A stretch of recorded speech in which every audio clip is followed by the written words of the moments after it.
सभी को सुप्रभात। मैं शिषपाल मेरे BA पार्ट फर्स्ट हिंदी साहित्य के अंतर्गत हम पढ़ रहे थे कल रसखान। हम पढ़ रहे थे रसखान के हमने दो इनके पद है उस पर प्रसंग व्याख्या की। सबसे पहले पद आया था कि मानुष हो तो वही रस खाने, मानुष हो तो वही रस खाने, बसो गाम गोकुल के ग्वारन। और आगामी पंक्ति में कहा था जो बसु हो तो बस कहाँ मेरो, नित चरो नित नंद की देनो बदारन। और आगामी बताया था पावन हो तो वही गिरी, दरियो कर छतक वंदक धारन, जो खग हो बसेरो नित, करो मिली कालंदी कूल कदम के डारन। इस पद पर हमने सब प्रसंग व्याख्या की थी। फिर आगामी पद आया था या लोकट्टी अरु कामरिया पर राज तुहु लोको तजी डारो, आठों सीधी नौ निधि, आठों सीधी नौ निधि को सुखनंद गाय चराई विसारो, बस या लोकट्टी अरु कामरिया। ये हमने इससे दो पदों पर कल सह प्रसंग व्याख्या की। आज हम आगामी इनके पद है उसकी सह प्रसंग व्याख्या करने जा रहे हैं।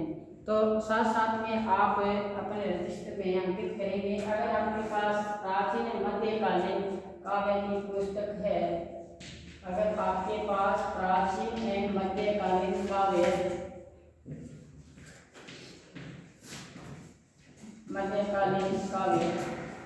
कि आपके पास पाठ्य पुस्तक है तो साथ साथ में जहाँ मैं यहाँ श्यामपट पे अंकित करता जा रहा हूँ, आप उसको ध्यान से देखें, सुने, समझें।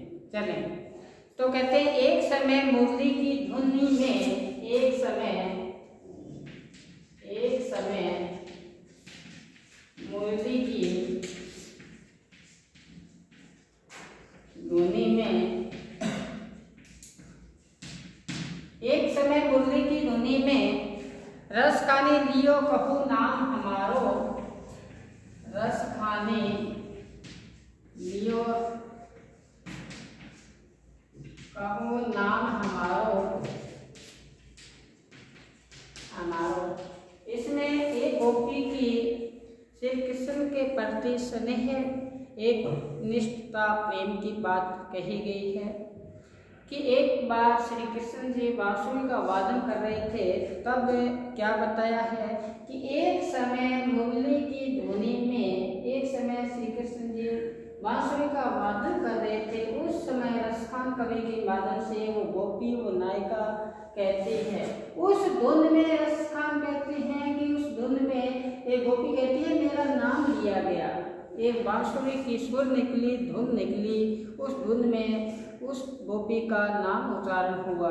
तो क्या बताए है ता दिन ते परी बेरी विशासनी, जाकर नहीं देख द्वारो, उस समय से वो वियोग व्यथा में पड़ी हुई, वो वियोग व्यथा में पड़ी हुई और बार बार उसी द्वार को देखती है जहाँ से वो धुन, जहाँ से श्री कृष्ण जी की माधुरी धुन आ रही है। फिर तीसरी पंक्ति में बताया होत चबाए बचाए क्यों करी अली बेटे प्यान प्यारे। कहते हैं वो सखी उनसे भेंट करना चाहती है श्री कृष्ण से, कहते हैं कि वो सखी भेंट करना चाहती है, मिलना चाहती है अपने श्री कृष्ण से। कहते हैं दृष्टि पड़ी तभी चटको अटको ही है पीरे पटवारो। कहते हैं उसकी दृष्टि पड़ी श्री कृष्ण जी के रूप सौंदर्य पर, उन्होंने जो आभूषण, उन्होंने जो कपड़े पहन रखे थे, तो कहते हैं कि जैसे उसको चटको यानी जादू हो गया, श्री कृष्ण जी ने उस पर जादू कर दिया और उसका ध्यान उन्हीं पे अटको यानी अटक चुका है। और कहते हैं हृदय में इस प्रकार से वो पटवारा रूप यानी वो जो श्री कृष्ण जी का रूप सौंदर्य हृदय में बस चुका है। आगामी देखो फिर बताया दूसरा पद हम पढ़ने जा रहे हैं कि मोर पंखा सिर ऊपर राखू हो। देखना दूसरा पद है जो मोर पंखा सिर ऊपर राखू हो, ऊपर राखू। मोर राखी हो, गुंज माला, गुंज माला, गुंज की माल परी हो, गुंज की माल परी हो। इस पद में गोपी के बारे में बताया है। एक गोपी श्री कृष्ण जी के प्रति जी जिसका लगाव है उसके बारे में बताया है। क्या बताया है कि एक समय मुरली की धुनी में लियो नाम हमारा, ये हमने पढ़ा। इसके बाद में दूसरा पद है मोर पंखा सिर ऊपर राखू हो, गुंज की माल पर हो। तो बताया है मोर पंखा सिर ऊपर राखू हो, गुंज की माल पर हो। सबसे पहले इस पद को समझने से पहले आपको श्री कृष्ण जी की तस्वीर देखी होगी। तस्वीर देखने से हमें ज्ञात होता है कि श्री कृष्ण जी ने मोर मुकुट धारण करते थे, शीश पर मोर मुकुट धारण करते थे। और हमने मीरा के पद खूब पढ़े हैं। बसो मेरे नैनन में नंदलाल, मोहनी मूर्ति सामली सूरती, नैना बने विशाल, ये भी हमने पढ़ा। तो यही बात श्री कृष्ण जी का जो रूप है, रूप सौंदर्य है, किस प्रकार के उन्होंने अपने कपड़ों को धारण कर रखा है, वस्त्रों को धारण कर रखा है, किस प्रकार से अपने शीश पर मोर का मुकुट है। अब वो गोपी वैसा का वैसा चाहती है कि मैं ही श्री कृष्ण बन जाऊं, मैं जैसे श्री कृष्ण जी है वैसा का वैसा ही मैं अपने आप को धारण करूं। तो क्या बताया है कि मोर पंखा सिर ऊपर राखो। ये गोपी कहती है कि जैसे श्री कृष्ण जी ने शीश पर मोर मुकुट रखा है उसी प्रकार से मैं भी वैसा ही करूंगी, क्योंकि प्रेम में रत हो जाता है, लीन हो जाता है, उसी का बन जाता है पत्ता।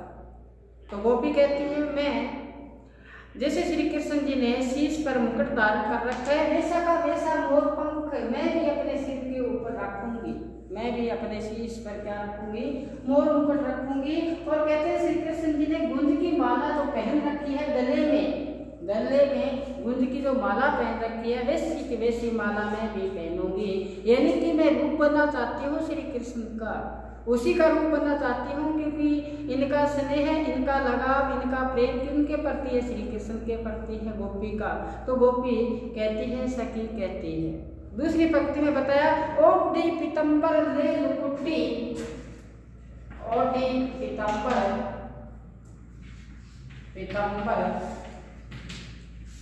ले लुकुटी, ओढ़ी पीतंबर ले लुकुटी, वन गोधन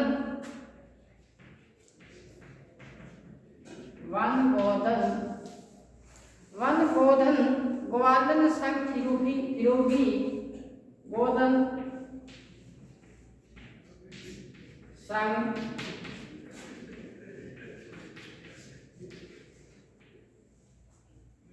ओढ़ी पीतंबर। और कहते हैं कि मैं किनकी गोधन फिरोगी। हाँ, दूसरी पंक्ति में देखें, इस पंक्ति में क्या बताया है कि ओढ़ी पीतांबर, जैसे श्री कृष्ण जी ने जो वस्त्र धारण कर रखे हैं वो ही वस्त्र मैं पहनूंगी। जैसे श्री कृष्ण जी ने वस्त्र धारण कर रखे हैं वैसे का वैसा ही वस्त्र मैं धारण करूंगी। ले लुकुटी हाथ में, जैसे श्री कृष्ण जी ने लाठी हाथ में ले रखी है वो भी मैं हाथ में क्या ले लूंगी, लाठी हाथ में ले लूंगी। और कहते हैं श्री कृष्ण जी वन में गायों को चराने के लिए वन में जाते थे ग्वालों के साथ, वैसा भी मैं करूंगी। देखो गोपी उसी का रूप, श्री कृष्ण जी का रूप बनने के लिए कैसे कैसे स्वांग करती है, ढोंग करती है, अपने आप को उसी आवरण में आवृत होना चाहती है गोपी। तो कहते हैं कि जिस प्रकार श्री कृष्ण जी ने पीले वस्त्र धारण कर रखे हैं वैसा ही मैं पीले वस्त्र धारण करूंगी। हाथ में मैं श्री कृष्ण जी ने लाठी ले रखी है वो भी लाठी ले लूंगी और वन में घूमने जाऊंगी। कहाँ जाऊंगी? वन में घूमने जाऊंगी। और किनके संग रहूंगी? मैं ग्वालों के संग रहूंगी, क्योंकि श्री कृष्ण जी भी किनके संग रहते हैं? ग्वालों के संग, शिरोगी यानी उनके संग ही मैं विचरण करूंगी, ये बताया है। तीसरी पंक्ति में बताया बाव तो वो ही मेरो रस खाने, बाव तो वो ही मेरो रस खाने,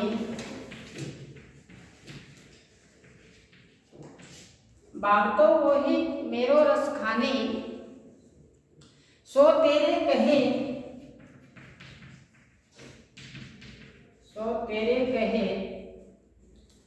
सब स्वांग करूंगी।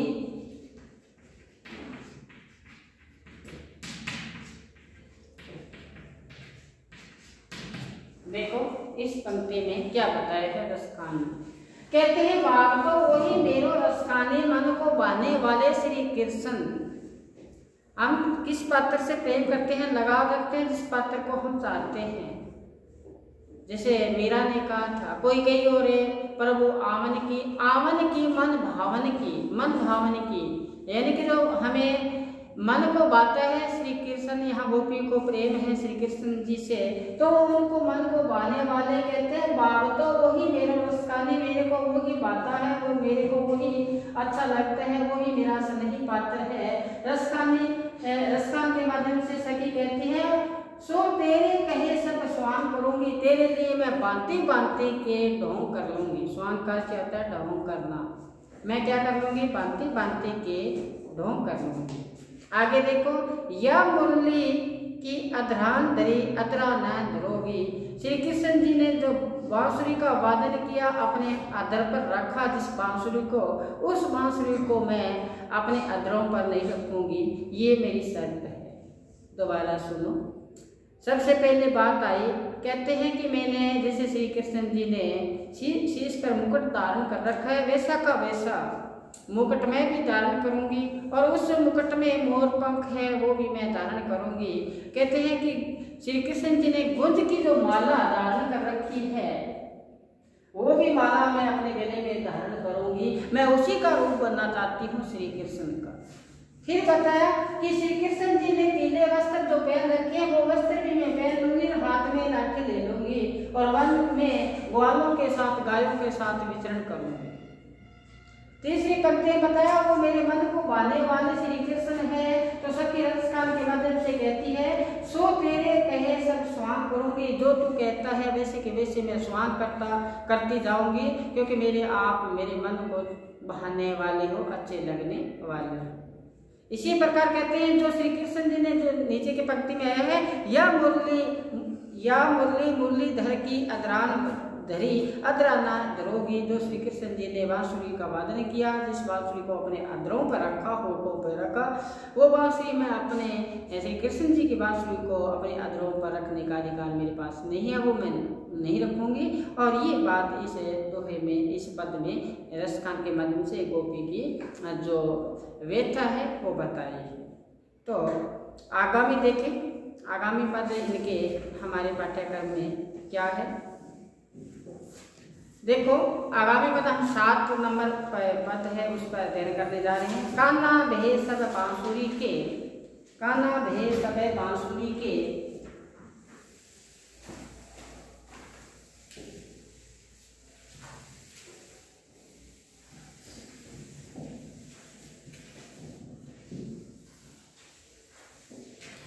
कान्हा भे बस बांसुरी के,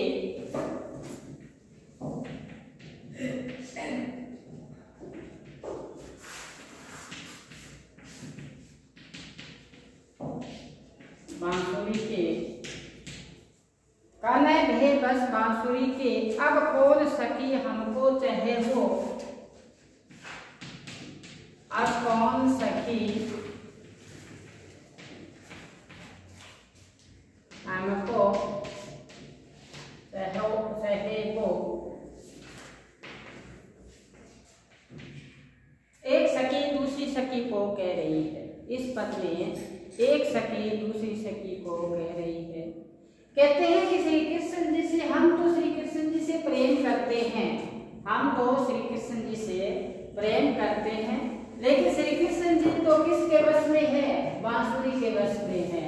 बांसुरी का क्या करते हैं, वादन करते हैं, बांसुरी वो पास में रखते हैं। जैसे आपको पता होगा कि, सुनो ध्यान से, आपको पता होगा, बिहारी आपने पढ़ा होगा, बिहारी में आया था कि बतरस लालन लाल की मुरली धरी लुकाए, सोहे करे मोहनी हंसे देन कहे नट जाए।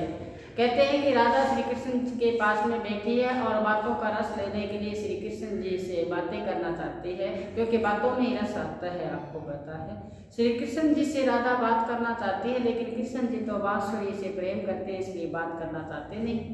तो राधा क्या करती है कि श्री कृष्ण जी की बांसुरी को लुका लेती है ना। जैसे आया ना बातरस लाल लाल की मुरली धरी लुकाए, लुकाना का से छिपा लेती है, बांसुरी को छिपा लेती है राधा, क्योंकि बातों का रस लेने के लिए। जब श्री कृष्ण जी बांसुरी उनसे वापस मांगते तो क्या कहते हैं, सो है करे, संग दिखा लेती है मेरे पास बांसुरी नहीं है। सो है करे वो नहीं हंसे, लेकिन फिर भी अंदर से हंसी फूट पड़ती है, आंखें हंस पड़ती है। जब श्री कृष्ण जी मांगते हैं तो इनकार कर देती है। इस प्रकार से इसका मिलता जुलता ये पद सामने हमारे आया है।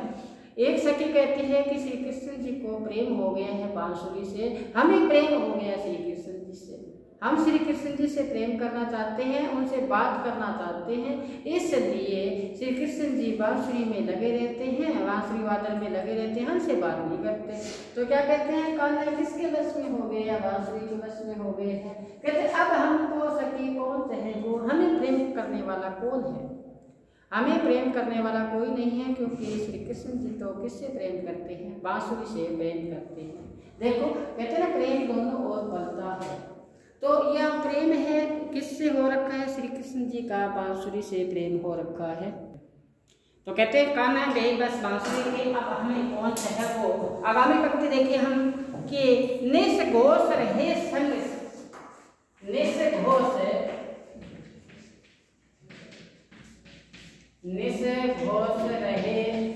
संग, निस घोष रहे संग, साथ लगी यह, साथ लगी यह, सोतिन ताप सहेगो,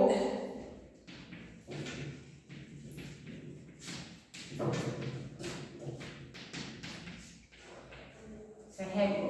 कहते बांसुरी है जो रात और दिन, निष्कास्य रात और भोजकास्य दिन साथ में रहते हैं। किनके साथ, श्री कृष्ण के साथ, रात और दिन बांसुरी भी साथ में रहती है। इसलिए बांसुरी हमें ऐसी लगती है जिस प्रकार से सोतन हो। सोतन समझते हो आप, सोतन है यानी कि एक उसके काटे जो नारियां हैं उसके लिए आता है। तो कहते हैं कि इस प्रकार से हमें लगती है कि सोतन हो। कहते रात और दिन बांसुरी किसके साथ लगी हुई है, श्री कृष्ण के साथ, यानी कृष्ण जी के साथ ही है बांसुरी। कहते हमें ऐसा लगता है कि बांसुरी हमारे लिए क्या बन चुकी है, सोतन बन चुकी है, हमें श्री कृष्ण जी से मिलने का अवसर नहीं मिल रहा, और ये पास में सदैव इनके पास में रहती है। आगे देखो कहते हैं जिन मोही लियो मनमोहन, जिन मोही लियो मनमोहन, जिन्हें मोही लियो मनमोहन, रस खाने सदा हमको, रस खाने सदा हमको, देहेगो सदा हमें देहेगो। क्या बताया है, रसखान कवि कहते हैं कि जो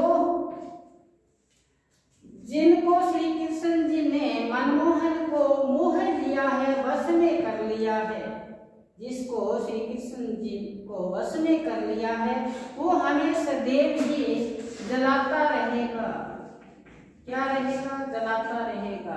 कौन जलाता रहेगा, बांसुरी, क्योंकि श्री कृष्ण जी को वश में किसने कर रखा है, बांसुरी ने। इसलिए सखियां वहां गोपियां कहती है कि जिसको रसखान के माध्यम से कहती है कि जिसको श्री मनमोहन को श्री कृष्ण को वश में कर लिया है, मोह में कर लिया है, वो हमें सदैव ही जलाता रहेगा, क्योंकि कोई पात्र ऐसा नहीं चाहता कि प्रेम में तीसरा पात्र प्रवेश करे।